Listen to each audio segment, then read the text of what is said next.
Florianópolis.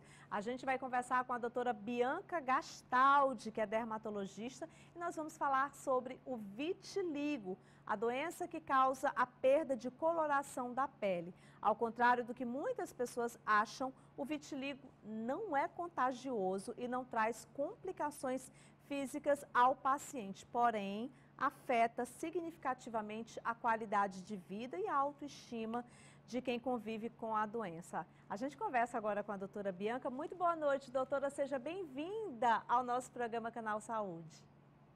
Boa noite, Carla. Obrigada pelo convite e perfeita introdução, né, sobre essa doença, sobre o vitiligo.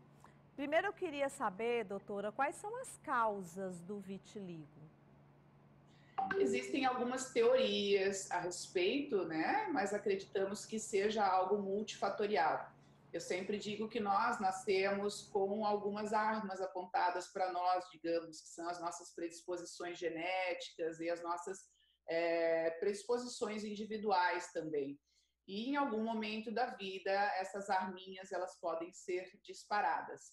Então, o vitiligo ele tem, né, uma teoria que diz que é uma doença autoimune, onde o nosso organismo produziria aí anticorpos, que são substâncias que, em teoria, nós produzimos para destruir vírus, bactérias, né, agressores externos, e que, em algum momento, podem também destruir algo nosso próprio, no caso, as células que dão cor à pele. Existe também a teoria de que existe uma destruição através de uma liberação de substâncias químicas dos nervos que irrigam, né, que acabam no determinado trecho da pele ali nervando aquela região, e ela em algum momento libera substâncias tóxicas capazes de matar aquelas células que dão cor à nossa pele. A despigmentação, ela pode afetar qualquer área do corpo? Pode afetar qualquer área do corpo, apesar de ser mais comum em regiões periorificiais. O que significa isso? Ao redor da boca, ao redor dos olhos, né? Na região genital também, ao redor da vagina, do ânus.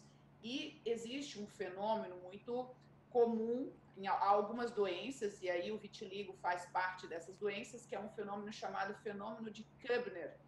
É um fenômeno onde a gente tem o vitiligo se manifestando em áreas de atrito, áreas onde a gente, por exemplo, joelho, né, onde a gente, geralmente pés, mãos, articulações, onde a gente tem traumatismos constantes, né, a gente tem atrito constante. Por isso o vitiligo também se manifesta em regiões de dobras, né, como a gente tem visto ali, cotovelo, joelho, tá? São regiões que a gente apoia, né, Sim. onde a gente tem As manchas, então, elas podem ocasionar algum tipo de dor, né? A sensibilidade também?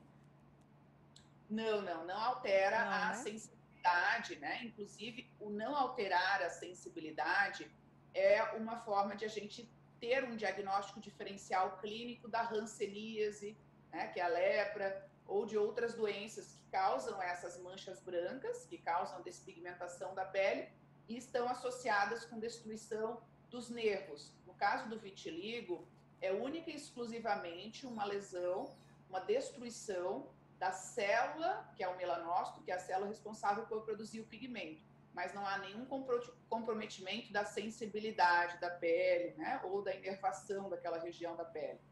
Doutora, em relação às formas de prevenção, o que a gente pode falar nesse momento para quem está assistindo o programa? O vitiligo, normalmente, ele se manifesta até os 30 anos de idade, tá? Em 50% das pessoas, em 25%, até bem mais cedo, até os 8 anos. E a gente sabe que um estresse, né? Estresse de todos os aspectos, não só o emocional, porque esse a gente tem pouco controle.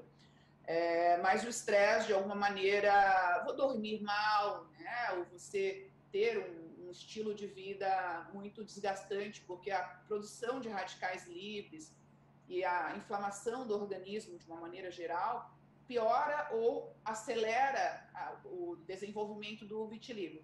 Então, uma pessoa que poderia ter um vitiligo lá aos 30 anos, ela pode ter antes disso, caso ela tenha um estilo de vida pouco saudável, tá? Caso, né? Então, assim, a gente comer bem, a gente ter bons hábitos, a gente procurar gerenciar o estresse de uma maneira geral, dentro do que é possível, é uma maneira aí de prevenir os quadros o agravamento de alguns quadros e até mesmo o desenvolvimento mais precoce, né, dessa doença.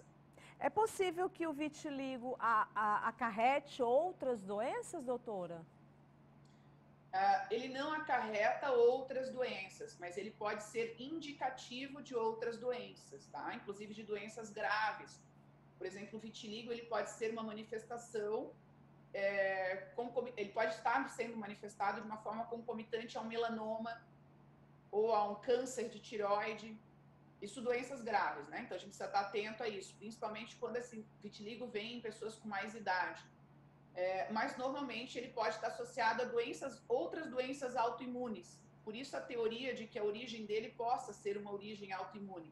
Então ele pode estar associado a uma doença da tireoide, a um diabetes, né, a alguma outra doença que também é desencadeada por uma desorganização do nosso sistema imunológico. A senhora falou muito sobre essa questão do estresse, né? Eu queria aproveitar a oportunidade para perguntar também sobre as questões emocionais. Elas podem piorar o quadro da doença? Não só piorar o quadro, mas dificultar, né, o controle. O vitiligo ele não tem cura, mas a gente pode proporcionar um controle, uma remissão prolongada para a maioria dos pacientes. Ou seja, a pessoa teve um quadro, né, de vitiligo ali aos 8 anos de idade, nós tratamos, as lesões desapareceram, elas foram repigmentadas. Em algum momento da vida posterior, essa pessoa pode novamente ter lesões de vitiligo, novas lesões, tá? Porque aquilo é, como eu falei, uma característica, uma tendência dela. E a gente conseguir essa melhora dessas lesões e a velocidade com qual a gente vai conseguir isso também é muito relacionada, como eu falei, a outros fatores. A gente tem um controle do emocional, né, de quadros de ansiedade, de quadros depressivos, e até mesmo de quadros de obesidade, de outros quadros inflamatórios, né, que produzam inflamação ao organismo. E a gente sabe também, né, doutora, que tem várias outras questões que mexem muito, inclusive com a autoestima de quem tem o vitiligo, né? Então, assim, não tem como quem tem o vitiligo não se sentir realmente assim. Então, é preciso que as pessoas também tenham uma certa sensibilidade, né? As pessoas também precisam parar um pouco com essa questão do preconceito. E especificamente a gente está falando aqui, o vitiligo não é contagioso.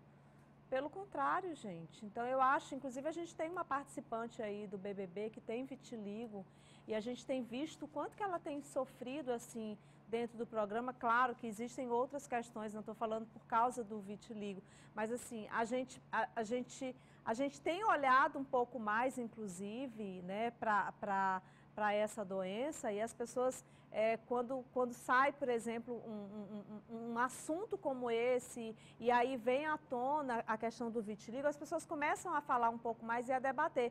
E assim, espaços como esse na mídia são muito importantes para a gente debater sobre esse assunto e para a gente poder falar mais sobre isso, porque assim, essas questões psicológicas, sabe, emocionais, cada vez mais elas estão mexendo com a gente. Não é só para quem tem vitiligo também, várias outras doenças também, não é, doutora?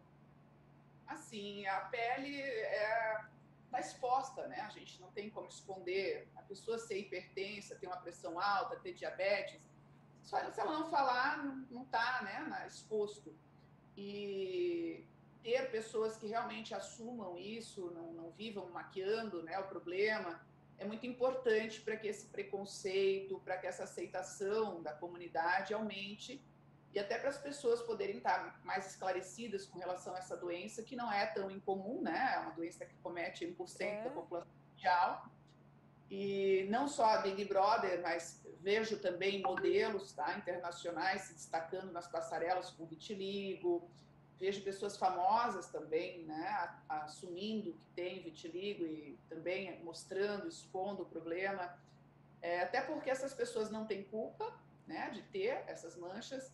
elas muitas vezes trataram exaustivamente e não são todas que vão conseguir uma regressão, uma evolução do quadro completo e principalmente, né, manter essa remissão muitas vezes indefinidamente.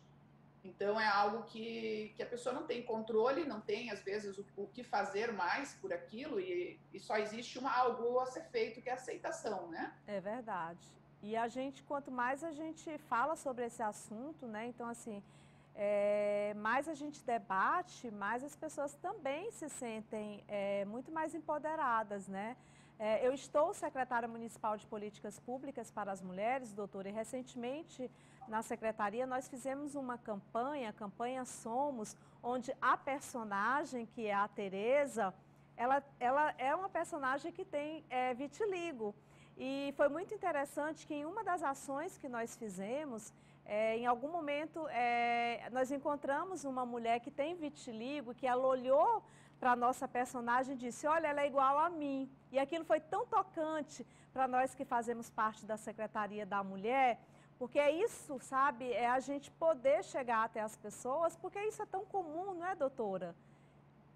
É a inclusão, né? Porque imagine você não ter a opção de não se maquiar, porque existe, né, um mercado voltado aí para maquiagens para pacientes que têm vitiligo e que têm discromias, né, que são essas alterações de manchas na pele que não tem cura ou que não foi tentado todo o controle possível e não se conseguiu.